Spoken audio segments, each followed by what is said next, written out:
What was that one? That's the band. The Weight. It's a good song. Take a load off, Annie. It's a good song. Take a load. For free. Cool. Hey everybody, welcome back to Great Measures. My name is Richard. This is Judson. Great Measures. I dropped the ball somewhere along the way. It's another one of those bands that I just...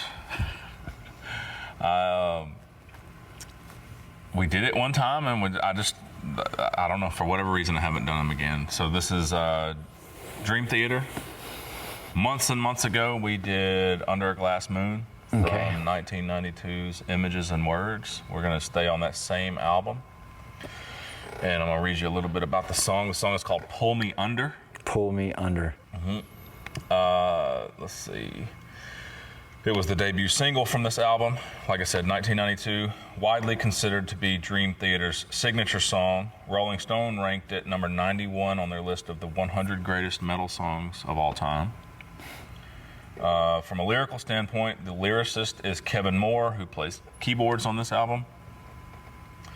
The lyrics refer to Shakespeare's Hamlet, as told from Prince Hamlet's point of view. The lyrics allude heavily to the play, echoing Hamlet's desire to give in to his urge to gain revenge for his father at the cost of his own sanity.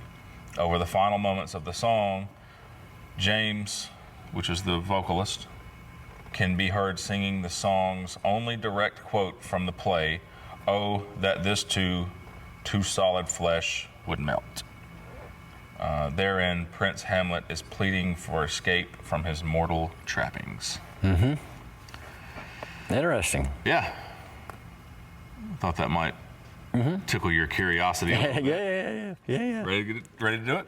Yeah, what's the name of it again? Pull Me Under. Pull Me Under. Okay, then. Let's do it. Ready to roll?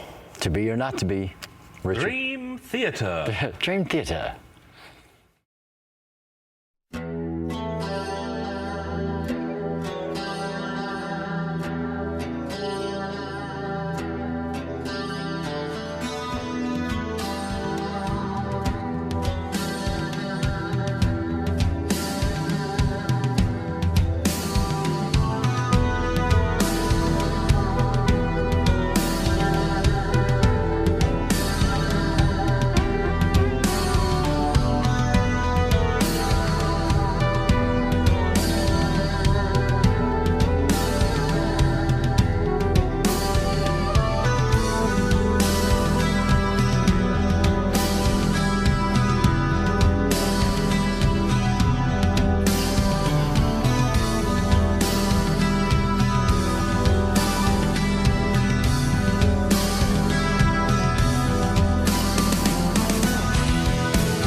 forgot about the abrupt ending of that song. Yeah, the definition of abrupt. Yeah, yeah.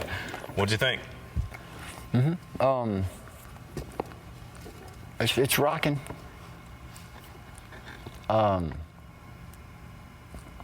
Yeah. You know the play Hamlet? Are you familiar with the? I think I had to read it in high school, but that's a while ago. Yeah, they're just the lyrics are just supporting us. You know, you've already said it. That they're just writing it from Hamlet's point of view. Yeah.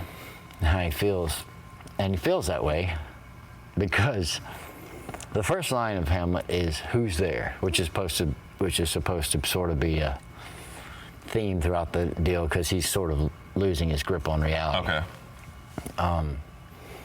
Because it's not a knock-knock joke. No, okay. No. Well, maybe in the grandest sense, Hamlet being arguably the greatest play ever written. Okay. A lot of stuff in there, and so his uncle kills his dad, becomes king. Spoiler alert. Yeah. Then marries his mother. His uncle marries the king's wife. Yeah. Uncle kills him. Uncle kills is the his king's own brother? Yeah. Okay, and then marries the wife. His brother's wife, yeah. So, but you don't know that. We are filming this in Mississippi. Yeah, but you don't know that. Hamlet has something telling him something's wrong because I think his uncle sends him out, tries to get him away, tries to send him on. And at one point ends up trying to send him on a trip, have these assassins kill him, but Hamlet pulls a fast one on him. While he's losing his grip on reality. Oh, dude, he's losing it. So he's got a girl named Ophelia. Okay. That the band actually has a song, Ophelia. The band that you played the piano intro. Yeah, the band. Okay. She kills herself. She drowns herself because Hamlet's kind of crazy and he's not giving her whatever, you know. Oh, I almost got myself in trouble. And then ghosts are appearing to him. He accidentally kills. He's on meth. Maybe. I think he's drunk for sure. But he accidentally kills his best friend's dad, who's hiding behind this tapestry at one point, and he knows somebody's in there, but he doesn't know who it is, so he stabs through this tapestry and he kills Polonius, which is Laertes, his best friend's dad. So the end of it comes to, spoiler alert, the end of it comes to Hamlet and Laertes having a duel in court, and Hamlet has spiked the wine that they're supposed to do this ceremonial drink or whatever to kill his uncle. But his mom ends up drinking it. And Laertes has put poison on the end of his sword to try to avenge his father, gets Hamlet. Hamlet kills Laertes. So everybody dies. It's a tragedy. That's a Shakespearean tragedy. And then his uncle dies too. But so Hamlet's not well. So in relation to the song, well, they're just talking lyrics. about all the stuff that's going on, you know, the turmoil that's going on inside of him. Okay. And should he do something? Is he crazy for thinking this? Is he seeing ghosts? Is he seeing his father? His father comes to him and tells him, somebody did this, you know, avenge me, you know?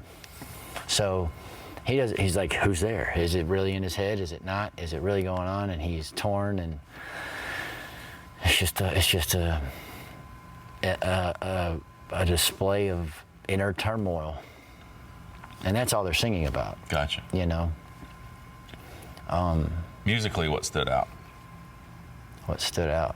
I mean, did anything stand out, I guess is the way to No, put that. no, nothing. Thank you. Well, this was great. No, so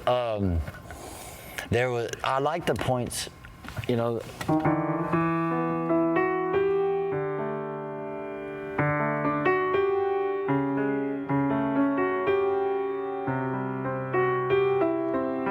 mean, I like how songs build from the beginning, a quiet thing, and then come in it. But I really like the little sections where the guitar played a small solo, like yeah. the Yeah, he's a beast. That stuff's cool. John Petrucci. I don't generally. Sometimes the sound of the synthesizer from the in this heavy music sometimes kind of gets to me a little Sure. bit. But I mean, you can't. How can you criticize Dream Theater in any way? I don't think you can. The drummer's a madman. Mike Portnoy just got back with them. Like he was not in the band for quite a few years, previous years, and just got back with them. I believe they were working on an album together. It was this big reunion of sorts. I mean, he's incredible. Yeah. Did he play with other people? I heard his name. Yeah. He was in like a super group for a little while, and I'm completely blank on who that. Not bad. I didn't mean to put you on the No. spot. You're good. You're good. He started or was with a super group for a while, but I can't. I'm completely blank. He's heavily like he will tell you. Neil Peart was the big influence for him. Yeah, well, I mean, I really liked it rhythmically. I liked, and you know, sometimes the style of vocaling sometimes gets. I've never been a big fan of the. I mean, the guy's Operatic sounding. Yeah. The guy's a great singer. Yeah. But I don't know, when I was growing up, like when you call this metal, I'm kind of like, is it? Is it really metal? Just because my version of metal growing up was Metallica, you know, or just What you knew of metal. yeah. Was dirtier. Dirtier and harsher, Yeah. and so. He's an incredible vocalist. I tend to lean your direction. Like it's not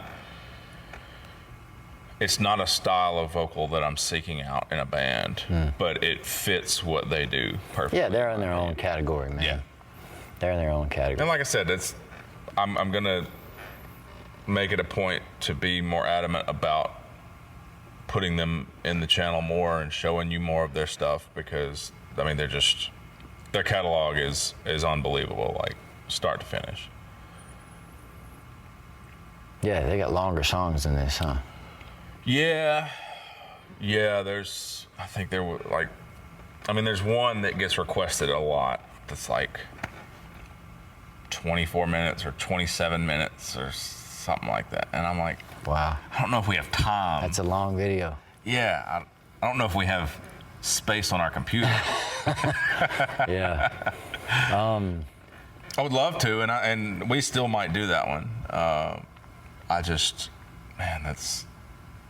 Any musician I've ever known that I've ever worked with that likes Dream Theater are mad geniuses. Yeah. Mad musical geniuses. Yeah. But it's, you know, there's a cool idea of trying to build that's what it sounds like they're doing to me, a symphony. You know, a symphony is a long piece of music that has a lot of different parts, and it sounds like that's what they're trying to do with rock and roll or metal, whatever. Yeah. And that takes some thinking. Yeah. It's funny you mentioned people that like Dream Theater, the people that you know that like Dream Theater being mad geniuses. Like a few years ago, I worked in the IT department at a plant, and I worked on the infrastructure side. But on the other side, the programming side, I look at computer programmers as highly intellectual, you know, and they were all obsessed with Dream Theater. Yeah. It's just funny you mentioned that. Yeah. I remember that being part of that job, was like I could go and didn't really relate to these guys as far as like personal interests and hobbies, but I could go and bring up a Dream Theater and we could talk all day. You know? Yeah, well, I mean, when your mind has to chew on something, and if you're of a particular intellect, I won't say it's any higher or lower. I mean, Sure. because the simplest person in the world, you know, the way of the Taoist. Yeah, absolutely. Yeah, I could understand that their musical digestion must be a broader table with way more a variety of you know, musical foods to chew on. Sure. But you know, I've never listened to much Dream Theater. I mean, there may be something that you could play that I would go, oh, that sounds familiar, but I've never actively listened to a Dream Theater song. I've had people. I think it's kind of one of those things where people who really like Dream Theater, they'll throw it out there like, well, you know, Dream Theater, and if you just kind of look at them like this, they're done with you. Yeah. They don't talk about Fight Club. You know, it's like if you don't know already, you don't know. I'm not gonna bring it up. Yeah. But I like that aspect about people that I have that when it comes to some of the bands I like Fish, and you know, if you know, you know. If you don't, I won't bother you with it, type deal. Yeah, say that. Okay. But you know, and those two bands are sort of similar. Lies those two bands are sort of similar. I won't bother you with it. Right. Those two bands are sort of. I mean, you know, you're bothering me with this metal thing, and I'm letting you. No, I kid. But those two bands are. I mean, Fish writes long compositions. You know, I like the idea of expecting the listener to stick with you for the next half hour. And then being able to give them something that's something that will carry your interest throughout. Yeah.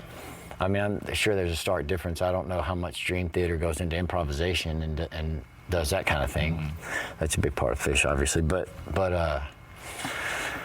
you know, I mean, would this band not be considered more like proggy? Yeah, definitely. Yeah, they are prog metal. Prog metal.